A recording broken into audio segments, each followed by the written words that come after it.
Transfer Podcast. I am your host, Matt Cooper, and today I'm joined alongside Joe from Concept Scouting. Again, Joe, how are you, son? I'm good, mate. I'm good. How are you? Yeah, not too bad, thank you. Not too bad, thank you. Did you enjoy your first episode last week? I enjoyed it. Not as much as the punters, but I enjoyed it.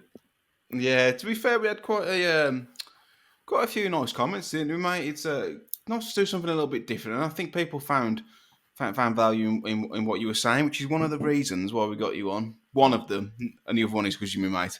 But you know, kind of. See how this one goes first. Yeah, but Joe, before we get into it, for those who haven't listened to last week's episode, who are you? What do you do? And why you here? And why do you deserve the job? Well, I'll repeat what I said last week for non-listeners. I basically work as a freelance scouting consultant, working for various clubs, League One, League Two, National League, a few abroad, mainly driven by data, followed up by video. So I'm probably the last 3 or 4 years. So I'm 3 or 4 years deep into this journey and loving every minute. Wonderful, mate. Well, it seems like you're going to be highly qualified to discuss what we're going to talk about today. We are today going to discuss a couple of incomings at Wolves or a couple of linked incomings, whether there's any truth in those or not, we can discuss. And then also this week, Joe, there's been quite a lot of rumours in regards to players leaving. So we'll touch on those and discuss. But as I always say at the start of every podcast, these are rumours. We're not saying the truth. It's what's been reported in the press, and it's our job to dissect whether we think it's going to happen, and if it does happen, whether it's good for Wolves. So, Joe, starting with our first player, is a player that is quite familiar to not only the Premier League, but Midlands football. It's ex-West Bromwich Albion goalkeeper, Sam Johnston. So it's reported by David Ornstein, which is why we're kind of touching on it in a bit more detail. Ornstein is one of the most reputable, if not the most reputable, international journalists for football out there. It said that Johnston's unhappy at Palace as he's going to be number 2. I don't know who their first choice keeper is, actually. Do you? Their first choice keeper last season? Yeah. Unless they've signed someone else. I can't say off the top of my head. This is why, this is what you're here for. You're here for the Sorry. Well, we'll come on to that anyway. But yeah, he said he's unhappy. He doesn't want to play second fiddle. There's rumours that he could be going for Dean Henderson. Yeah, sorry. Which makes sense. I know. You know when you get two English keepers and they almost morph together. Yeah, that was what was happening. They are the same person. They are. No one's ever seen them in the same room with each other. We've also got Remy Matthews as well, who I believe is also English. So yeah. They've got the filling that homegrown quota. Well, anyhow, I think that'll be topical when we come on to Johnston, actually. Absolutely, yeah. So it's reported it is available for £10 million. Joe, there's been rumours that Dan Bentley could go to Arsenal if they decide to put up a bit of money. There's been rumours that Wolves have been looking to replace Jose Sarr over the last 2 or 3 windows. But I'm not convinced that Sam Johnston is that man to not only replace Sarr's position, but also improve it. I couldn't agree more. I think statistically, he doesn't stand out in any way other than the fact he can launch the ball, and he does launch the ball quite a lot for Palace when he's played, which is a kind of counter option to Henderson because he just tends to play the short game a little bit more. But it's a bit of an odd one for me, this, because if Johnston wants to leave because he wants first team football, which sounds completely legit and it's coming from a legitimate source, so we've got to assume it's true. He's not going to get that at Wolves at the moment. He's not. For me, he's not a better goalkeeper than Jose Sarr. The worry for me is that potentially if we do line him up, it's going to be with a view to Sarr going. And I am a little bit wobbly about whether Sarr's going to stay or not. I think it would be a bit of a strange one to let him go once we're in pre-season, once he would have had the option to go, presumably, before he returned for pre-season. For me, I think not just with the Johnston link, with the Ramsdale link as well, but no matter how loose that was, and we've been linked with other keepers in the past, if we get rid of Dan Bentley, which by all accounts we probably will, and I think we've got Tom King as the kind of, hype man in the background. Cheerleader. Yeah, which which there is definitely a role for. Don't get me wrong. Exactly. I Yeah. badmouthed Danny Bart last week, so I don't want to badmouth anybody else. So Tom King's definitely serves a purpose, but when Dan Bentley goes, which he will, I think all we're doing if we did bring Johnson is we're just compounding our problems because we're going to have somebody else. And don't get me wrong, Dan Bentley's not a Premier League #1 goalkeeper. I think we've all seen that in the last year or so. But for me, if we were to let Saar go, we need to be signing someone who's at least of the same standing as Jose Sarr is for shot stopping, particularly. I know he gives me the creeps every time he's got the ball at his feet in from the south bank, but I don't think there's any goalkeeper in the Premier League that you'd want ahead of him in terms of shot stopping. I think that save at Everton away last season still one of the greatest saves I've ever seen. Yeah, it's ridiculous, that save. I don't know how it's not got many more plaudits. It's an even good No, save of the season. The Luton keeper, wouldn't, didn't they? yeah, and I think Saar is undervalued largely by the kind of general population, but also by Wolves fans as well. Because of that reason, I think when you watch him every week, it is a panic, but it has its value. I think for me, Johnston isn't the man, and it's nothing to do with the fact that he used to play for the Albion. It's whilst that's not a positive, it's not. It doesn't matter to me. But Yeah. statistically, he doesn't stand out by any metric really, and it's a shame for him because he's not had a lot of minutes in the last year at least. For me, it's not one we should be touching personally. We'll put the pizza wheel up on screen, but for those listening on podcast platform, Joe provides us with a report, which we've now dubbed as a pizza wheel. So it's got statistics such as received passes, long passes, expected goals against, shots against, conceded goals, and a whole range of other statistics. And it's given a rating out of 99. 99 is kind of the most, and obviously 0 isn't, and that's compared to his peers in the top 6 leagues, top 5 leagues. Joe, So for Johnston's pizza, well, it's based on the Premier League, just to give it a bit based of on the Premier League, a bit yeah. of an even keel, yeah. Just looking at that now, Joe, but expected goals against 93, but conceded goals 32, shots against 12. What do you take from that? That Palace are conceding quite a lot of chances and he's keeping them in games, or I think because he played a relatively small amount of minutes, so I base anyone who's played less than 600 minutes, I cut them out of the equation. So he's slotted in above that, but he's not played enough minutes to kind of significantly improve his conceded goals or have any kind of impact on that. When you look at the XG against in terms of when he's been playing, they've conceded a lot of chances.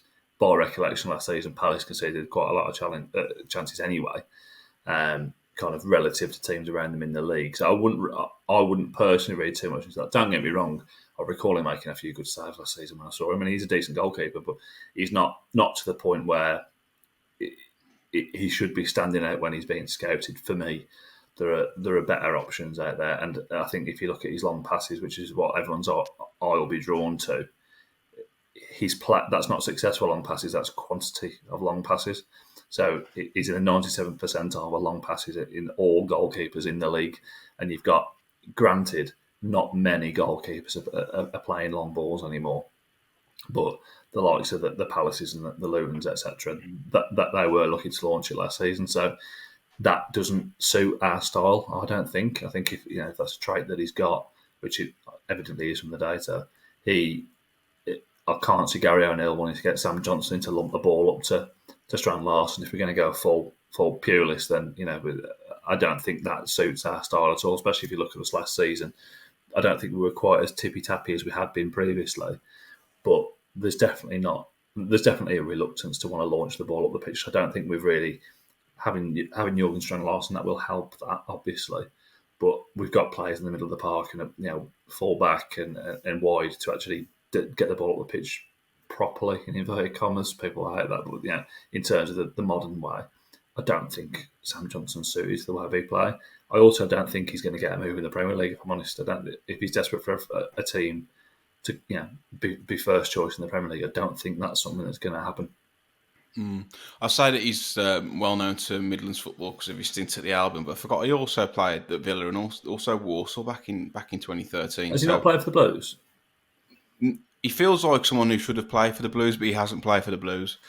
I'm When not. they don't get promoted this season, he can play for next season, can't he? He might get there at the minute. To be fair, you are right though. But I think that with the long passes as well, it could be something that's to do with how Palace have played. When you got a lump like Mateta up top, there might be more of a tendency to lump it long. But Yeah, to contrast that, I remember when he was at West Brom, and I think everyone very well aware of where I live and who my mates support.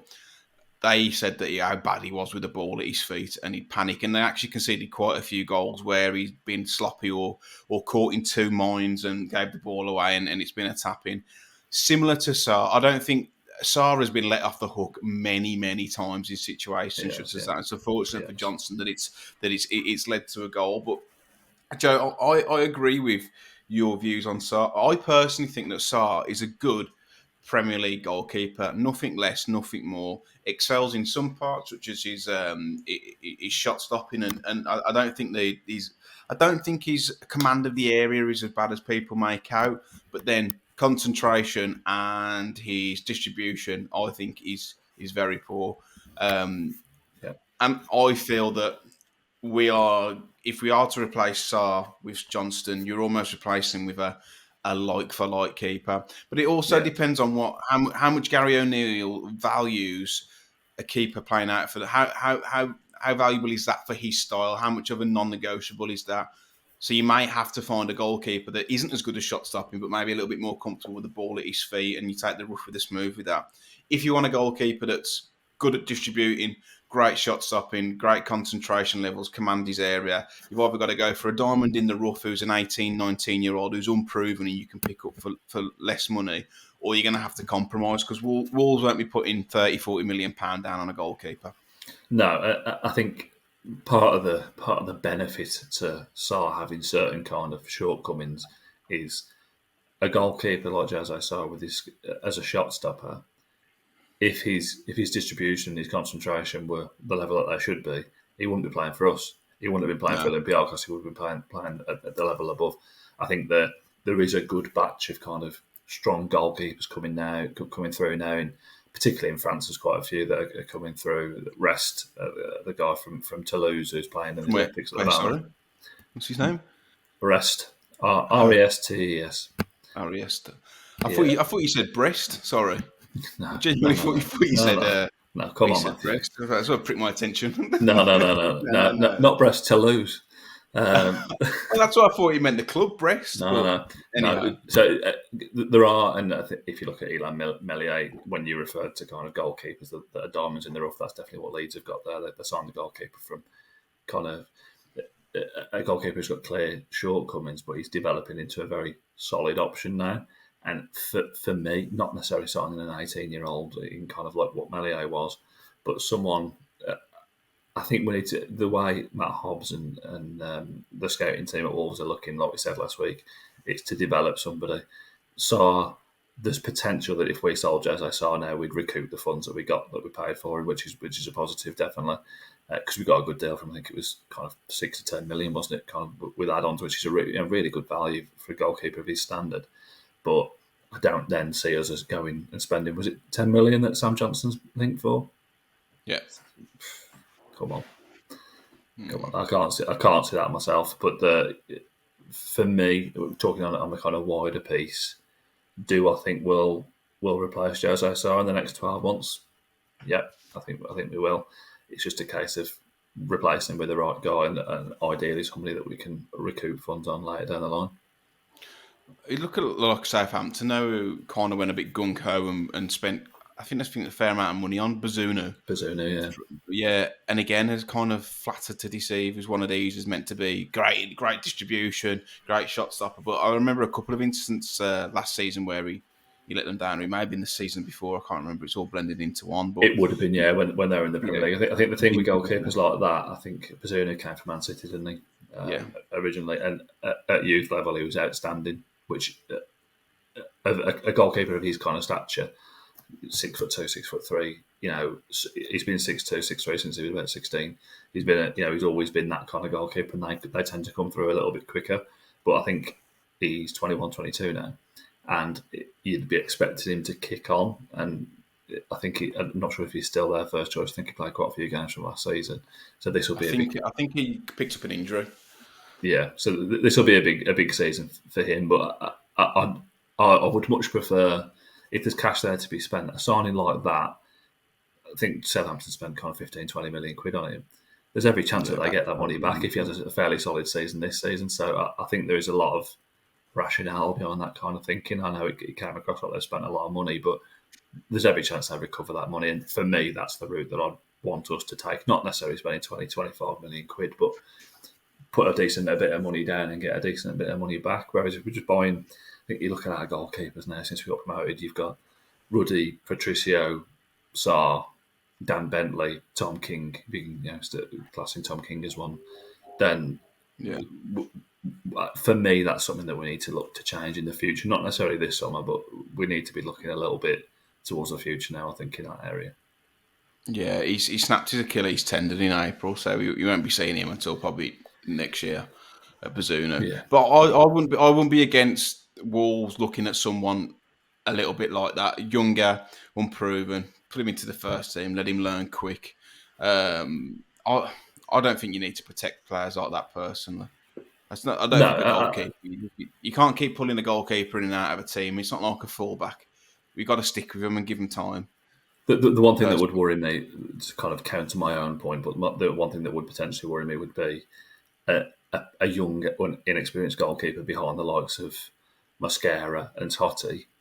That's a whole lot of it's true. Good not point. necessarily inexperience, but I think if you've got a Dawson or a equivalent experienced centre back that we keep talking about, I don't think it's so much of an issue. But I think chucking Mascara in, Totti's only really a season or two to his kind of really fully fledged professional career. I think that's where Sarr for the next 12 months is a safe bet, but I don't see him kind of persisting at Wolves beyond that. Yeah, I quite like Patterson at Sunderland, but I know they want a load of money for him, and I think he'd be a good option. But he's 24 now. He's played over 120 games for Sunderland, so it's not like he's vastly inexperienced. But someone like that is going to have a gamble on that, and he would be homegrown as well. Yeah. Well, Joe, that's enough about goalkeepers. We're moving on to the next rumour, which has been reported this week. Is Wolves have been offered or are looking at the signing of Andre Almeida from Valencia. Midfielder who Wolves were previously linked with before he made the move to Valencia. Uh, it, there was quite a lot of rumours actually before he went to Valencia, but he's gone there for I think a season now, and it looks like Gestifute could be getting their hands dirty and making Andre Almeida a Wolverhampton Wanderers player. Joe, is this something that you advocate for? Is this the kind of player that we need? Andre Almeida was a great player, and I think he's the kind of player when he was in Portugal, he stood out as a lot of players do. Vitoria, he was playing for over there. He's from watching him at a fair amount, predominantly back in Portugal actually, because he suffered with injuries last season and kind of fell down the pecking order once he was fit. I think that he's an all round technical player. I think he's on set pieces for Valencia, and you can with a team that's got a fair amount of talent in their squad. That gives you a good indicator that he's taking the corners, he's taking free kicks. He's that kind of midfielder that operates in that middle third from top to bottom. He can get up the pitch, he can get back. He reminds, and this sounds really obvious, he reminds me of Neves in a way, just more mobile. He's a lot more mobile than Neves, but and obviously his distribution isn't as good, but he's very talented on the ball. He's not going to be flying into challenges. He's not going to be kind of combative in that way. I do wonder if there's room for him in our current teams. I don't really see where he fits in. I think me and you have discussed previously the need in our midfield for something a little bit different. Either someone who can get up and down, and then somebody who can just operate in that number 10 position would be key for me. Almeida isn't either of those things. Andre Almeida is much more of a he's not one of a player that you expect to be kind of running his nads off 24/7. He's not that kind of player. He's a very kind of almost kind of thoughtful player. He's always looking for the next move, which is something that I think we need. I'm not sure we need it right now. I think with the likes of Lamina and Gomez, Tommy Doyle, Bukayo Traore out on loan, out at the Olympics at the moment. I think the chances are he'll be going out on loan this summer. So I think he's a great player, and 15 million euros as a fee is a very good fee. I just wonder, would we get the full benefits from him alongside what we've already got? Probably not, but it's definitely an interesting one. It looks like Traore could be moving out on loan. I know there's a couple of clubs in Europe who do like him. I personally don't think that three midfielders is enough for the rest of the season. So if that was to be the case, discrediting Kundal and Hodge look likely to leave the club. I wouldn't be averse to bringing another midfielder. I'm just looking at the pizza wheel, which we'll put on screen. Um, the stats that stand out for me, Joe, is his accelerations 80 and offensive duels 82. Yeah, I watched a few clips of him.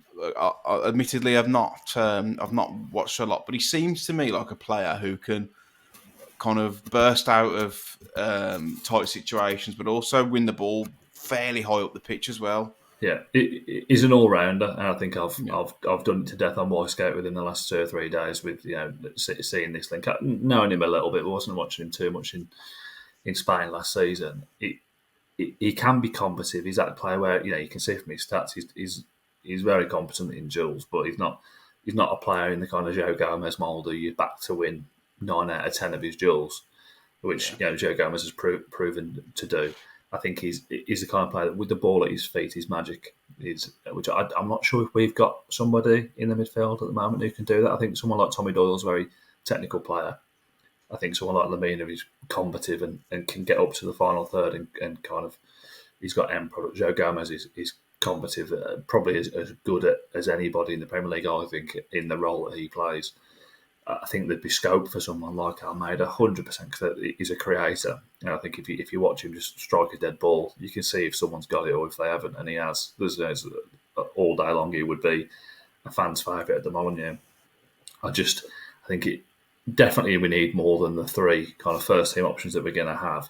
I just wonder how can we operate with those four central midfielders and keep everybody sweet. I know Gary O'Neill's good at that. He's proven that he's got kind of skills in that area. And if someone said to me, you get Andre Almeida for 15 million euros, deal with it. What are you going to do? Then I think it'd be a very good sign. And plus the Gesterfield link, he's probably significantly more than a 15 million euro player. I think with the injury that he had last season, that's probably not a bit of value off him, but he's played quite a lot for a lad that's relatively young. So I don't think that's completely unreasonable. do you think we could maybe see Gedge involved in this deal, going back to Valencia on the Costa Blanca? There's obviously scope for it, isn't there? I think we discussed Gedge last week, and I've been really impressed with what I'm seeing in terms of the outward, what you see on social media and stuff like that. I think he looks like somebody who wants to be there now. I saw somebody, I think it was Ad actually on Twitter yesterday, mentioned that he keeps seeing photos of Gedge and he's black and white in all the photos out, so no one can see the Wolves colours on his photos. Which, when I saw it back, it's a fair point.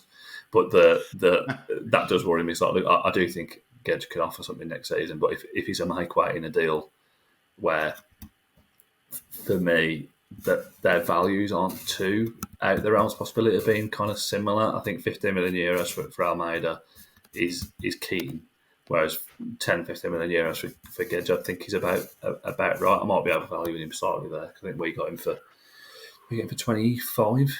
27, yeah. 27. So, we'd lose a bit of money on him. But for me, as much of a fan as I am of Gedge, if we could swap the two, then you'd take it all that long. Because I think Almeida's one of those players that he'll just get better and better playing in a decent team.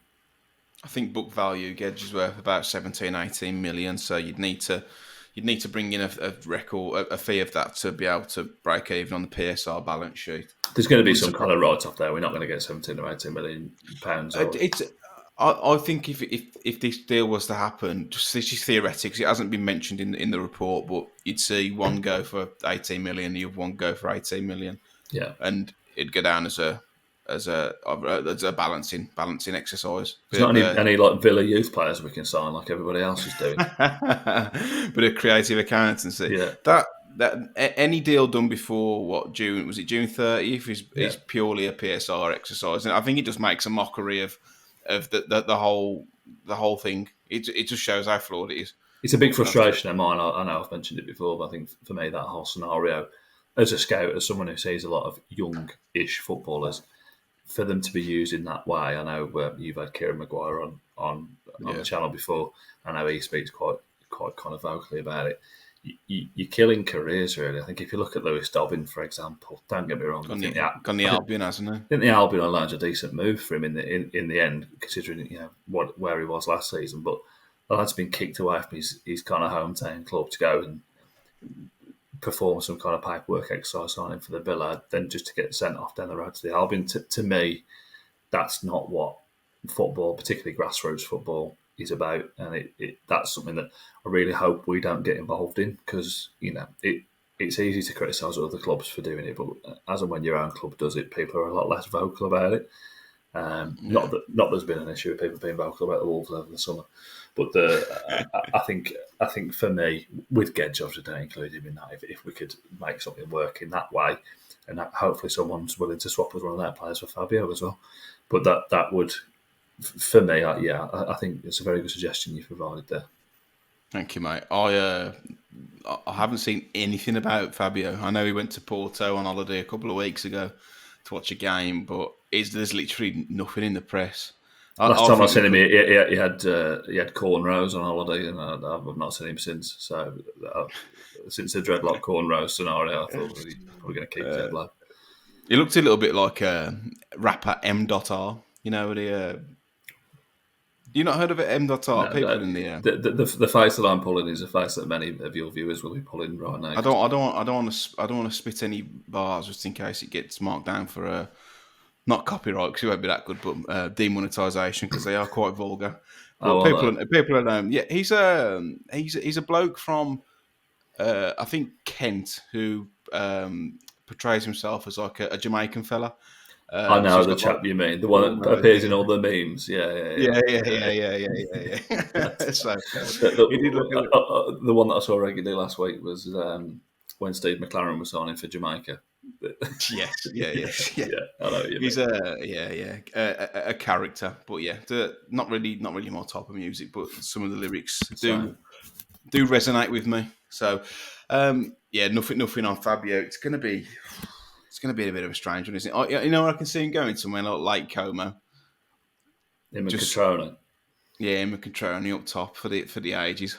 I do think, and I think this is probably wishful thinking, that there's definitely a player in there, but the frustration watching him for Rangers last season was just off the scale. Like it's frustrating enough watching him play for Wolves, but when he went to Rangers, he just turned into, I've never seen anything like it. My mates who are Rangers fans, after the first game, they were like, "He's all right. He looks a decent player." Then after like 3 or 4 games, we're like, "He's an absolute cart horse. Doesn't stay on his feet."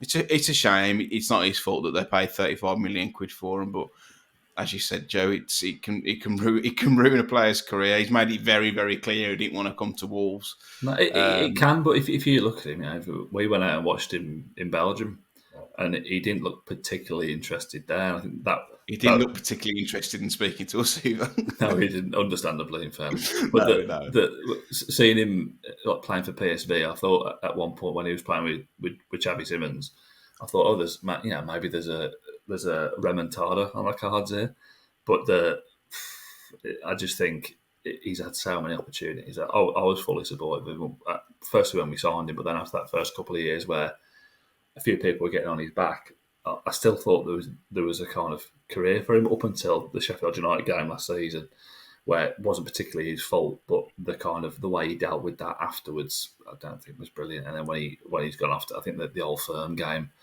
watching him against Celtic was just an absolute car crash. It was embarrassing. I feel like he's got worse as his kind of Wolves career has gone on. In a Wolves shirt, when he first come in, he wasn't scoring goals, but he was providing a bit of an impact than William Jose, and that's no yardstick to a great player. Great player.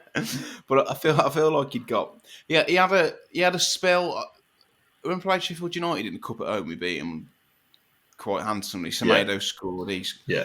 Like that period is like he looks like he's going to start making a We difference. played He's just Forest away, and him and Pedence looked like Rivaldo and Ronaldo together. yeah, And that ever since then, to be fair to Pedence, after that, he's done well for us, I think. But yeah. we've just never seen what we should have seen from Fabio. I do think part of that is on the club. I think the way the club managed him wasn't ideal. I don't think it had happened now if we were kind of had the setup that we've got now. I don't think we'd see that. The way we're handling players now seems to be a lot better. But yeah, it's a shame, but it's time to go. It is time to go. Wolves have also been linked with Middlesbrough forward Emmanuel Latte Lath.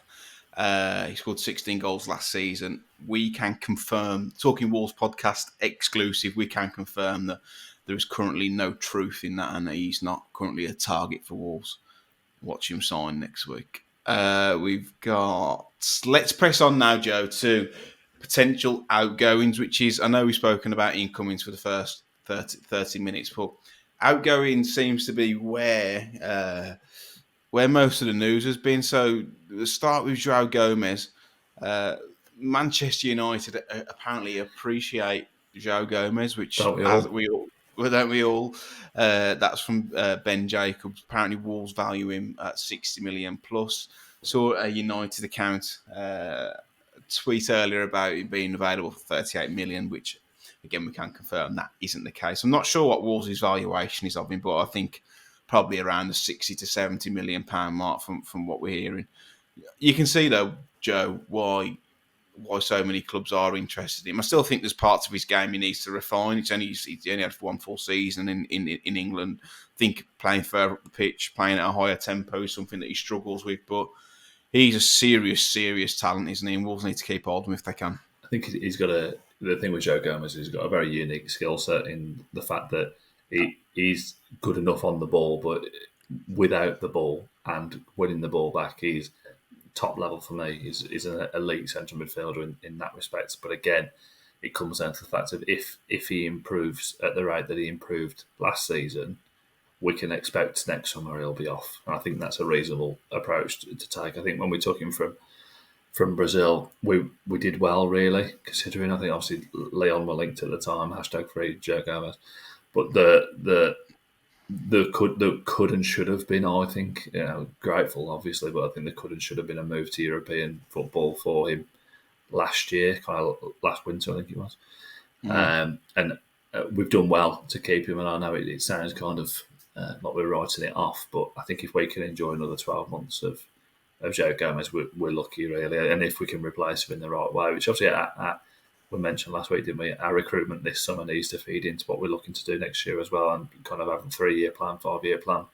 I think if we can get somebody in, be it in summer, in January, or have them ready lined up next summer, I think that would be that would be a reasonable stance for all parties. But I think we've still got a good 12 months of Joe Gomez at Wolves, and 38 million. I think anything south of 60 million, as I think Ben Jacobs has said, that to me is probably the magic number. It seems to be the number that gets bandied around for Neto, the number that gets bandied around for Joe Gomez.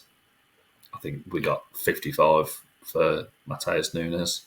So, that's data robbery in itself. As was the fee we paid, in fairness. I think we paid over the odds for him in the grand scheme of things. But I think Joe Gomez isn't going anywhere this summer.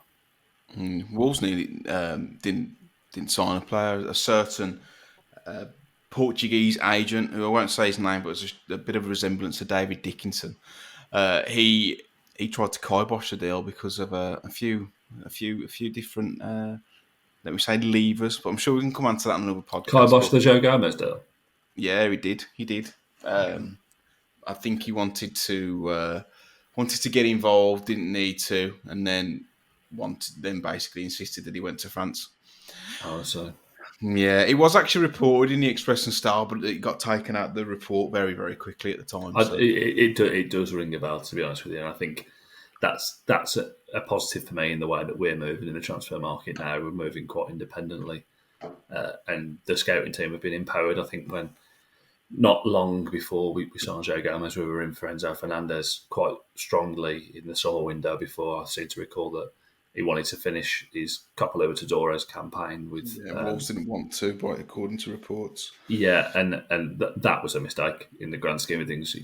Again, he's another one of these players I'm a I've been a huge fan of Enzo Fernandez. I think we missed the boat there because we were right in the driving seat for it, but Yeah, we've made up for it with Joe Gomez. I think if you look at the equivalent kind of pass of Enzo Fernandez to Benfica and then off to Chelsea, Benfica made a substantial profit in those kind of 6 months. I think it was.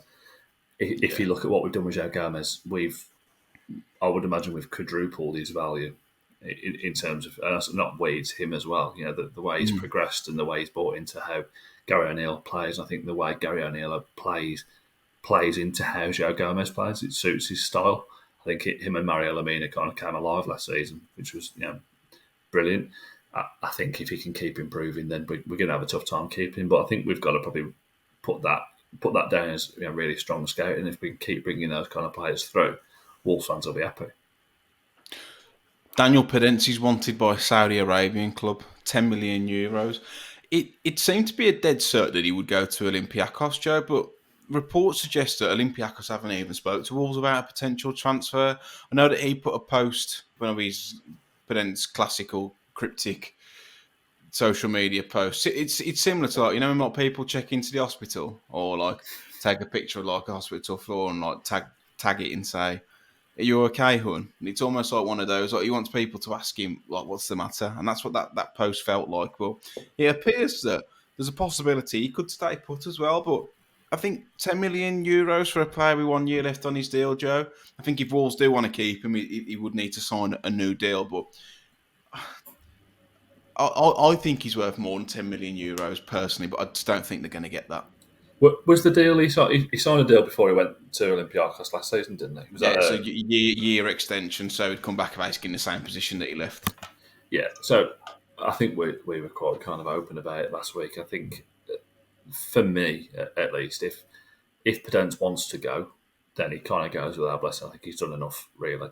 I would prefer to keep him because I think he's a good option in the squad. But the negative element of that is if we did keep him, he's not the kind of player you want on the fringes of the squad. He needs to be in your first team or not at all because he's going to be a pain in the backside if he's not playing. And that's not a criticism. I think that's a positive thing in a way. I think I can't see Olympiacos putting €10 million up for him. I can see him going to Saudi, and I think that'd be, knowing what we know of Daniel Pedence from kind of externally, I think that's a move that would suit him down to the ground. I just think we need players that want to be part of the squad, and I think with what we've done with Gedge, what we've done with Mosquera, because I think people have forgotten the fact that Mosquera last season was quite vocal about wanting to stay in Spain, and he slotted back in pre-season, and it looks like he's staying. So someone like that, the two of those lads, they've got their heads down, they've come back, and they need to get their careers going. I think with Pedence is the kind of player that needs to be playing, and I don't think we can offer him the time next season. If he's happy to be on the periphery of things, then brilliant. I think he'd be a great option. I think we've said before, in those big games, he does turn up, and I think he always has for us. But the social media postings, it's all a bit juvenile for me. Cryptic tweets and cryptic Instagram posts. Bollocks. Like, Yeah. yeah, just I know we covered it last week, but come on, mate, grow up, literally. Quickly running through a few other rumours, Joe. Feyenoord are hoping to sign Hugo Brennan on loan from Wolves. It's not to include any option to buy. I believe that their fullback Hartman has been injured, so that's why they want to try and bring in Yeah, Bueno. I'm a yeah, little bit surprised at this because there isn't. I know Doherty can play left back, but he's almost like a third choice left back, isn't he, in terms of cover? yeah, yeah. It surprises me. I know that Gully, who's now joined Talking Wolves doing tactical analysis, he Shout believes out that. Gully. Yeah, Gully's fantastic, mate. His analysis, I've always been, even when he was doing the fancast stuff, I was a big fan of the stuff that he pull out, and now obviously Yeah. he's doing it for Talking Wolves. He's even better, but he reckons that Bueno will go, and with Totti almost covering round as a left back, that the Wolves will probably go and sign another centre back rather than another left back. I think there's definitely a possibility of that. We don't know exactly what the plan is, do we? But I think first of all, the move for Bueno. I think I mentioned on Twitter last week, and I seem to get kind of relatively pelters on it. I think a player of Hugo Bueno's kind of capability needs to be playing in Europe at this point. I think he's not a Keanu Hoover. He's not a kind of Luke Cundle. There's, no disrespect to those guys, but I think Hugo Bueno's done enough for Wolves in the first team to dictate that he should be playing at a level almost equivalent to what we're playing. And I know the Dutch league, I know the Eredivisie isn't the Premier League, but to be playing in Europe and seeing how he fares against effectively better players would be interesting to see. For me, I think that'd be a great move. I think he was linked with Leeds, wasn't he, as well? Yeah.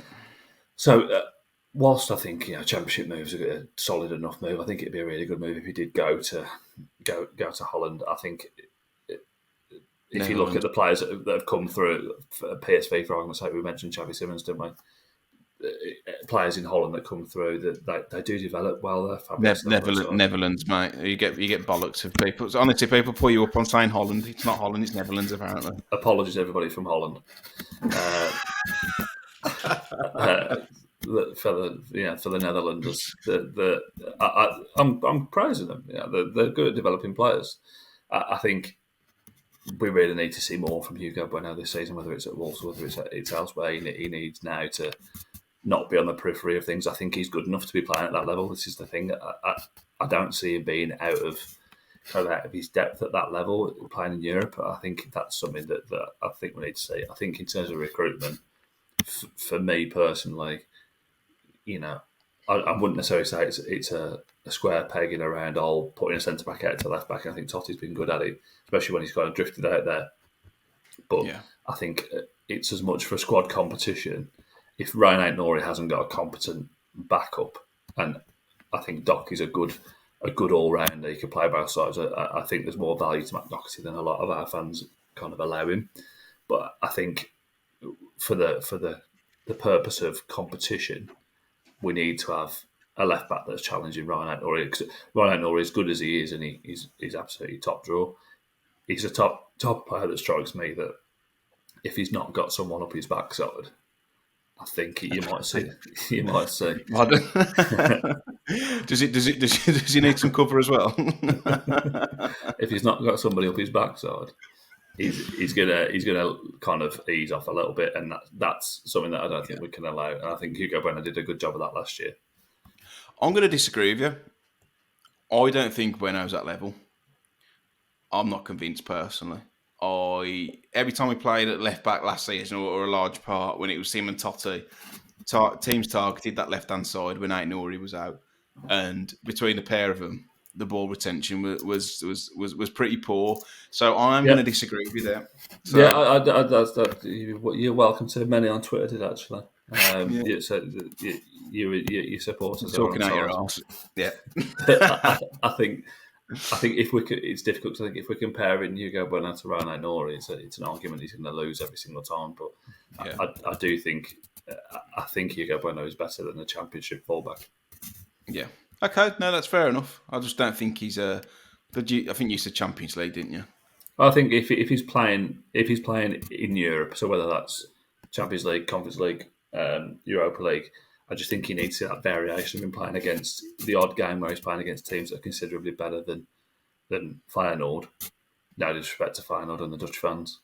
I think it's important that he plays at a solid enough level. Now, people say that the Eredivisie isn't at the level that he needs to be. It is. There's no people like to glorify the Championship. It's a great league in certain ways, but it's not an improvement on any of the top European leagues. In a top 10, they're all much at least to me as someone who watches quite a lot of the European leagues. I think it'd personally be a good move for him. In the same way that if he flops over there, then we know what we've got. We know what we haven't got. We know that we've got a player that's probably not going to be playing for Wolves long term. Now, if Nori was to go next summer, again, lucky to keep him for a year, etc., etc. If he goes next year, we need to have a left back that's ready to slot in there for me. And I see Gully's point completely, but I think we need to have a bona fide left back that's kind of ready to, box fresh, ready to go. I think Sergio Gomez, when he's at Man City, I don't know if he's moved on now, but Sergio Gomez he's gone to Spain. He was always a good option for me. I felt that was somebody that we'd maybe be using in a deal for somebody, whether it was Nunes at the time or Neto this summer. I think that would have been. That's the kind of player. Watched him abroad a little bit as well. He's a really good player. So that's the kind of player for me we need to be going for. Someone that's up and coming. But yeah, I think as long as Bueno gets a decent enough move and gets some minutes, I think that's good for him. I think fine order in the Champions League next season. So perhaps what you said wasn't total bollocks. But that'd be a first. You touched on City there, Joe. You touched on City there, Joe. About make weights and potential deals. This is the last one we'll discuss. Is that Pedro Neto is of interest for Manchester City?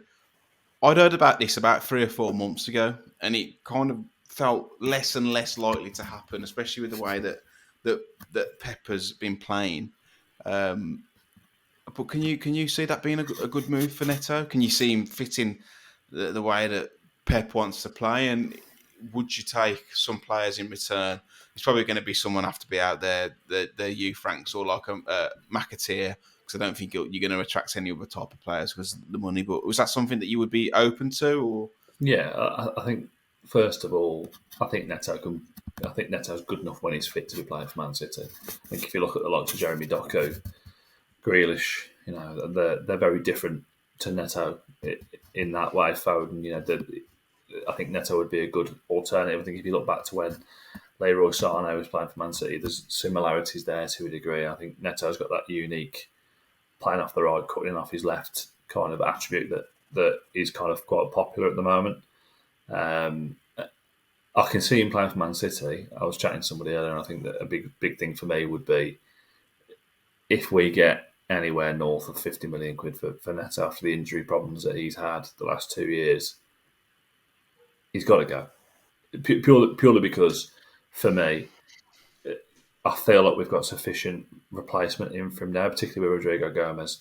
We've got players. player, We've got players in those positions now where, if someone said to me, "We're going to sell Neto and bank the money for PSR, or we're going to spend it on a centre back, or we're going to spend it on a centre midfielder," then I personally would be okay with that. So I liked Rodrigo Gomez before he came. I like him now. I think he's going to be an absolute world beater. I genuinely do with Rodrigo Gomez. I think he's going to have a great season. I think we've still got players the likes of Chiquinho, could be in, could be out. I think I don't think we're going to be in the same position as we were last season, where we lost Neto and we were, I think, Gary O'Neill said we were shoehorning people in from other positions to play in certain positions. I don't think we're in that position now. So I think it's a move. If I saw a few people mention McAtee, I think McAtee is a player that, again, in that centre midfield area, is a technician. I think it'd be a good addition for us if we can find room for him to get like serious minutes. Then yeah, 100%. I don't think Man City they've got a lot of depth. I don't think they've got a significant amount of players that would be ready to slot into our first 11. They've got that kind of next rung down where they're bringing a lot of players through, but they're constantly sending players out on loan, aren't they? So I think for me, McAtee would be the one. Would I be heartbroken to see Neto go? No, as long as we get the right fee. It's good for PSR. He served his purpose. We got him in for peanuts really when we signed him, and him alongside Bruno Jourdain, rest in peace. he's still waiting to come on, isn't he? Yeah, he is. My overriding memory of Bruno Jourdain was him playing in the game. Was it against Norwich when the Portuguese banged one in from about 40 yards past John Ruddy in the last minute? No, he wouldn't have played then because that was in the Championship. That was. It was at Nelson Oliveira. I know that he played against Was it Reading? It was Reading in the cup, and he ran the show. And he snapped his crew shirt. Yeah. I remember watching him thinking, Jesus Christ, he's unbelievable. And then we didn't see him again until he was playing for the under-23s about 4 years later.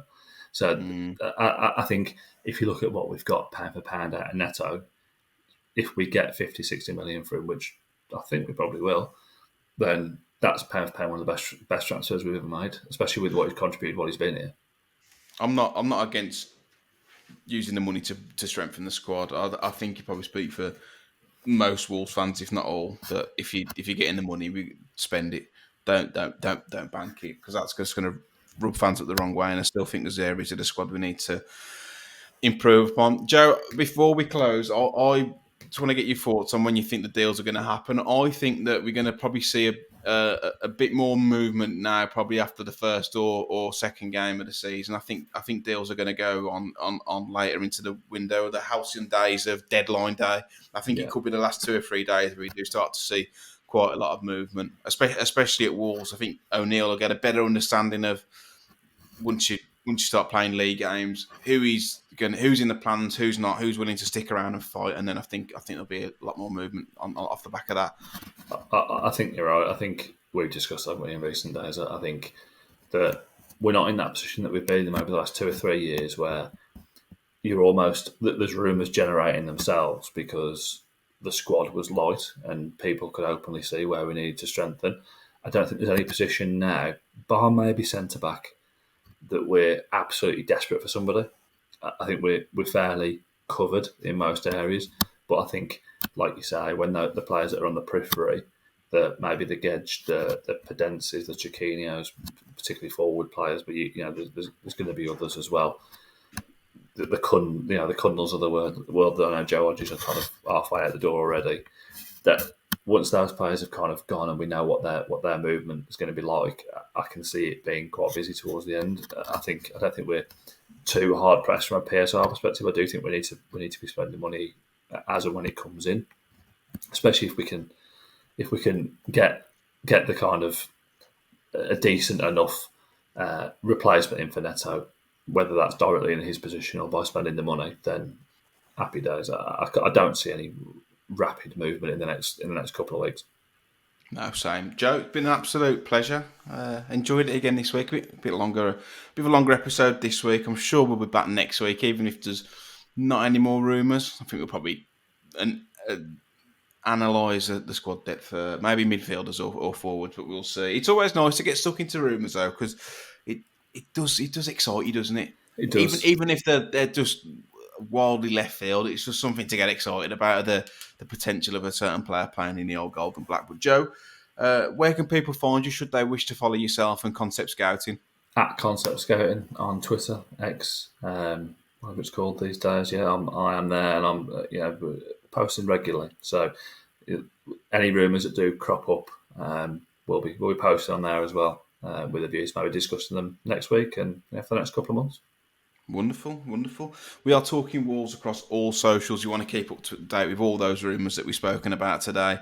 At the click of a button, if you follow us on social media, you'll have those land within your feed. If you're watching on YouTube, please like the video and subscribe if you're new. And if you are listening on Spotify or Apple or any other podcast platforms, if you do leave us or you do enjoy the podcast, leave us a 5-star review. That's greatly appreciated. You don't even have to. You can write whatever you want. You could give it a 5-star review and say this episode was shite, I hated it. But as long as you give that 5-star review, that's all that matters. But until next time, enjoy the weather. That's what we said last week, didn't we? I think there's going to be a bit of a heat wave Monday, Joe. So if you are listening before then, enjoy the weather, enjoy the rest of your week, and enjoy the friendly on Saturday against Vallecano. But until next time, take care, and we'll see you both later.